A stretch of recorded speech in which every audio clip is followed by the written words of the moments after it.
Hey, hey, hey, time for another Out of This World story from our space. Just as a quick heads up, this will be episode 1 of a 2-part series. The second video will be released tomorrow. Okay, now for the story. Wife cheated with 2 guys while our son was at home. I caught her. After I had a horrible incident of infidelity with my girlfriend in college, Lisa, like I said, I went on a long, tedious mission to get even with her. This was followed by years of just getting better and jaded towards women. After college, I went down to Central America, where I pretty much spent years just doing and selling drugs, never considering getting into a relationship or allowing myself to get vulnerable with another woman. I fully admit that I was an awful degenerate during this time. Well, after a few years of this, I find myself just more depressed than ever. The drugs weren't working anymore. I grew tired of having these base value, shallow, and temporary relationships with women. I decided to drop everything I was doing in Central America and come back to the United States. I called an old friend and made arrangements to move into his place temporarily until I got back on my feet. When I moved back to the USA, I decided to quit my gnarly drug habit I had developed preceding my college breakup with Lisa. It wasn't easy, but I was fully committed to giving happiness another shot. I decided to give dating another chance. I had begun to feel pathetic that I was giving up on finding someone special just because some girl in college broke my heart by cheating on me. A couple months after moving into my friend's place, I had been on a few good dates with women in the area and started opening back up to the idea of allowing myself to grow closer with a woman again. One day, I met this girl on a dating app. We will call her Kate. Kate was 25 and I was 23, who I just absolutely fell head over heels for. She had that burgundy red hair that wasn't orange but almost more of a fluorescent but natural red. She had a 3-year-old son who honestly I loved and looked kinda just like me. Kate had just gotten out of a terribly abusive marriage and was in a very similar position as me. She also just went through a period of grief and a bad drug habit. She had just cleaned herself up and was ready to try dating again. This worked well for both of us because we both completely understood each other's emotional state and were able to allow one another to proceed slowly and not expect too much out of each other. We both had fears of commitment and trust issues and were still a little emotionally fragile due to our past relationships and drug habits. Besides this, we had so many things in common. Kate even said she felt like she was dating the male version of herself, and she liked it because we allowed each other to be completely authentic. As the months rolled on, we grew closer and closer. Me and her son got along, and he even called me Dad.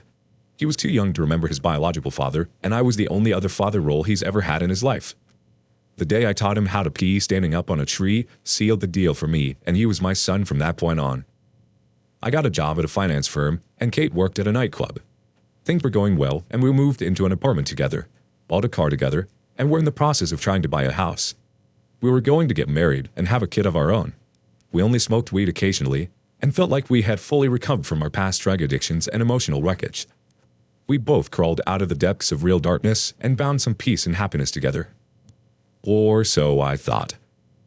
Me and Kate never had any jealousy or suspicions with each other. We fully trusted each other.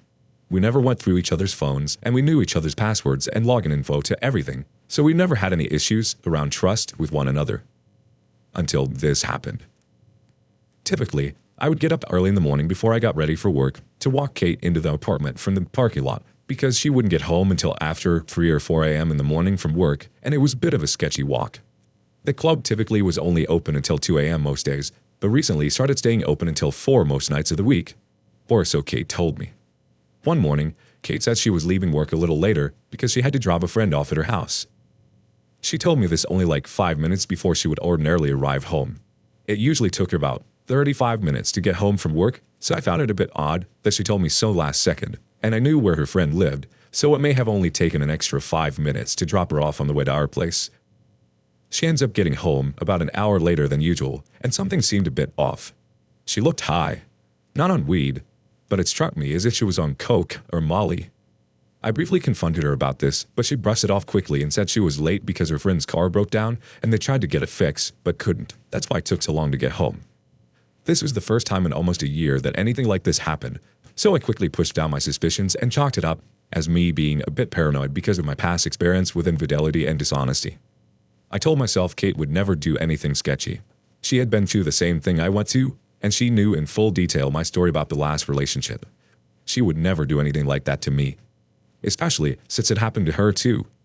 I wasn't even that suspicious of her cheating or anything. I was more suspicious that she was doing hard drugs again. Slowly but surely, incidents like this started happening more frequently. First, like once a month, and eventually led all the way up to happening almost every week. There was a few nights where I was almost positive she was high on drugs, and we fought about it. She finally admitted one day that I thought she was high, that she did half a line of coke once because she was tired and needed to pick me up to get to work, but that was all she did. At this point, she was coming home at 5, 6, or even 7 a.m. some mornings regularly. Her club closed at 2 or at 4 a.m. depending on what day of the week it was. She always had excuses like the car wouldn't start, she would go to her friend's house after work to smoke weed, or she went to a Waffle House with some of her coworkers after their shifts. But then, one morning, her text messages seemed severely suspicious. She wouldn't respond properly, and it really seemed like she was forcing herself to sound genuine when texting me. She was doing the, "I'm going to be home a little late" dance with me again, but this time, it really dragged on. She told me she was on her way at 6 a.m., 2 hours after the club closed. So at 6:30, I went outside of the parking lot to walk her in when she arrived. It was snowing heavily outside. There was a blizzard going through the area. About an hour goes by and I hear nothing from her. I text and call her over and over. She doesn't answer the phone, but I get a message from her saying she's almost home. Another hour goes by before she finally pulls up into the parking lot. The time was 9:30 a.m. I had to call out from work because I couldn't leave her son home alone. I usually left for work at 7:30. I'm completely covered head to toe in snow. I walk up to the car and open the door. Kate looks at me like she had seen a ghost. As she begins rambling nervously and almost incoherently. She says she got pulled over but was let go without a ticket.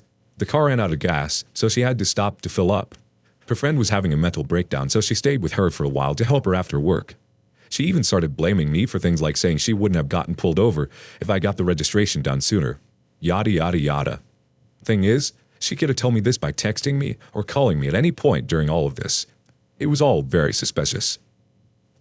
The whole time, she won't shut up giving me very inconsistent stories while we were on our walk into the apartment. I can't help but notice how dilated her pupils are and how she is visibly grinding her teeth.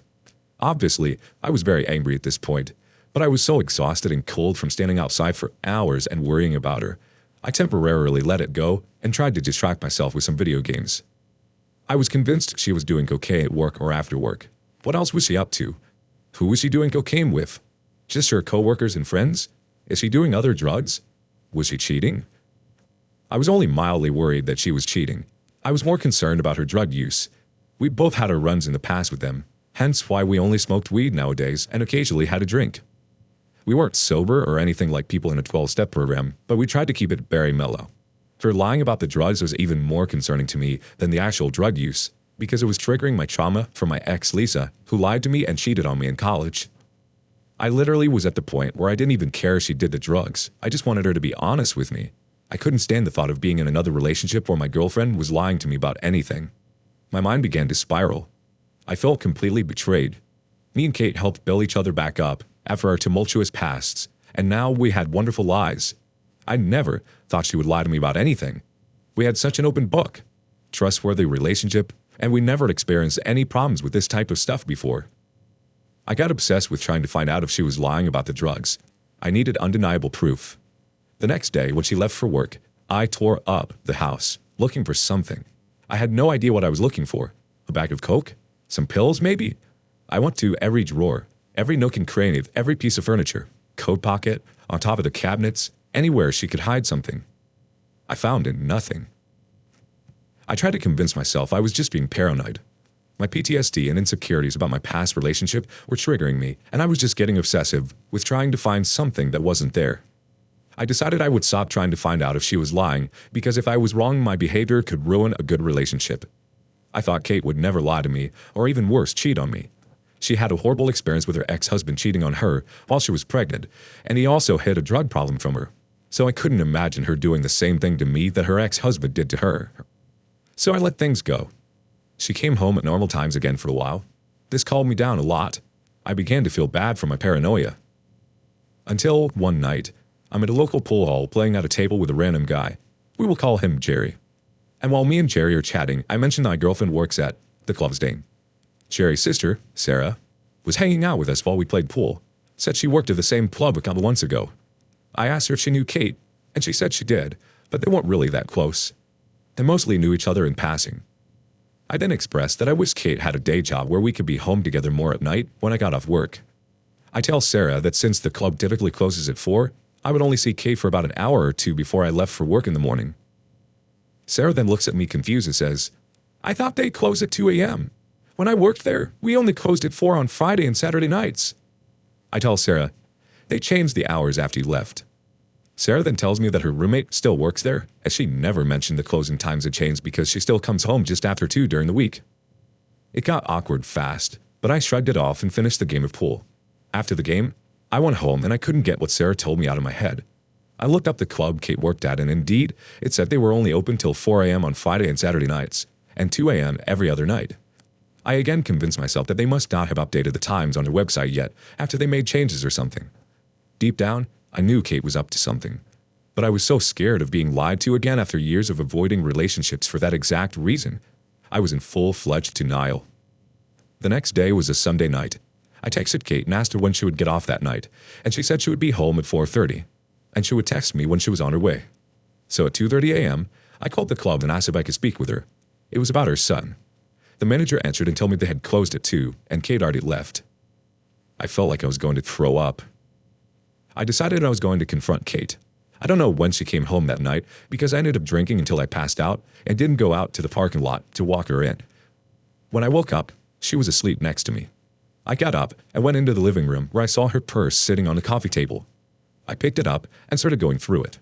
At first I didn't find anything, no drugs or anything shady else that would throw me off. Then I noticed tucked away in one of the small zippers, I found an empty dime bag and rolled up dollar bill.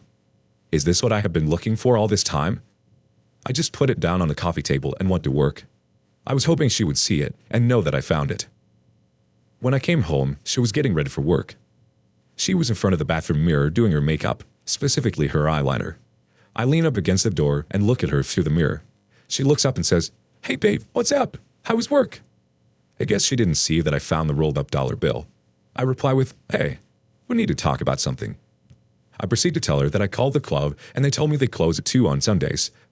She immediately ignores the entire topic of her lying about what time the club closes and proceeds to scream at me for being controlling and obsessive and not trusting her and having no right to call the club in the first place. It didn't faze me. I had made sure that I wasn't just being paranoid. What she was doing was grade A gaslighting, which I was well experienced with because of my previous relationship. The fight continues to escalate.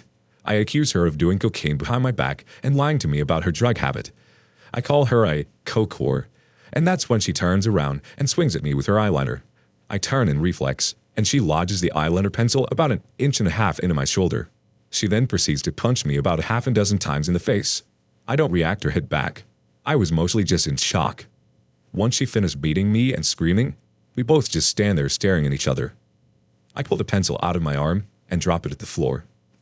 I walk out of the bathroom and into the kitchen where I get some duct tape and patch up the hole in my arm. I have a tattoo right where she stabbed me and I still have a nice, healthy scar there to this day. I leave the apartment and I start my walk to the liquor store. Kate is blowing up my phone. She was doing the whole thing where she is apologizing, and when she doesn't get a response, she begins throwing insults and then repeats the cycle over and over. I buy a bottle of Fireball whiskey and proceed to walk and drink and walk and drink. I eventually black out and wake up to none other than the Jeffrey who I played pool with the other day and some other guy I didn't know trying to pick me up out of the snout. They put me in their car. Apparently, they were on their way to work and saw me fall and not move on the side of the street and pulled over to make sure I was okay. Today, I wonder where those guys worked because it must have been super early in the morning. I was walking for hours at that point and probably blacked out long before I fell. I had finished the whole bottle of whiskey very quickly. When I was in the car with them, they asked me what was going on and why I was walking around at that time of night, that far from the town. I could barely talk. It felt like my lips were frozen. I was able to tell them where I lived and they dropped me off at home. When I go inside, Kate is shocked and tries to get me to lay down and get me warm. I blacked out again shortly after and wake up in a pool of vomit in my bed. I get up and take a shower and go out into the living room where Kate is sitting on the couch crying. We begin to talk.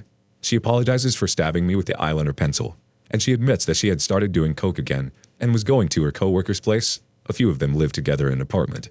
They were all females, and she would do coke with them before coming home. She first started doing it to help her get through work, and it just kept escalating. I asked her if it was just coke or if it was other stuff too, because there were some nights where she seemed like she was more than just coke. She admits every once in a while she took a Xanax to take the edge off the coke before she came home, but she did this rarely. We ended the conversation civilly, and she promised to stop doing drugs and lying to me about where she was and that she would never hide anything from me again. But now that I knew she was capable of lying and keeping these from me, I was a bit more on my toes with things than usual. Okay, that's it for part 1, everybody. We'll be back tomorrow with episode 2 to finish the story. Stay tuned.